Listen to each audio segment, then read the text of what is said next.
دنیا بھر کی طرح لاہور میں بھی مسیحی برادری کرسمس مذہبی عقیدت و احترام کے ساتھ منا رہی ہے۔ گرجا گھروں کو سجا دیا گیا ہے جبکہ مذہبی پیشوا امن کا پیغام دے رہے ہیں۔ اس حوالے سے مزید جانتے ہیں نمائندہ ڈان نیوز غلام مرتضیٰ جو کہ اس وقت چرچ میں پادری سیموئل بی میسی کے ہمراہ موجود ہیں۔ جی بتائیے گا کیا کہنا ہے اس موقع پر غلام مرتضیٰ ان کا؟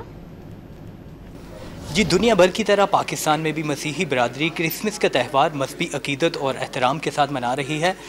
12 بجنے سے پہلے گرجا گھروں میں عبادات کا سلسلہ شروع ہوا اور گرجا گھروں کو خوبصورت روشنیوں سے سجایا گیا ہے۔ اسی طرح ٹریز بنائے گئے ہیں۔ ہمارے ساتھ موجود ہیں پادری سیموئل بی میسی، ان سے جانتے ہیں۔ سر ایک تو آج کے دن کے حوالے سے تھوڑا بتائیے گا اور کیا پیغام ہے آج کے دن کا؟ آج کا پیغام ہے وہ پوری دنیا کے لیے ہے۔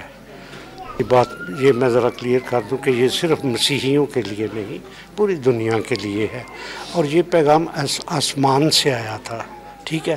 اور جو سب سے پہلا پیغام جو آسمانی فرشتہ نے دیا تھا وہ یہ تھا کہ ڈرو مت، خوف کا خاتمہ کیا تھا خدا نے دنیا کے لیے۔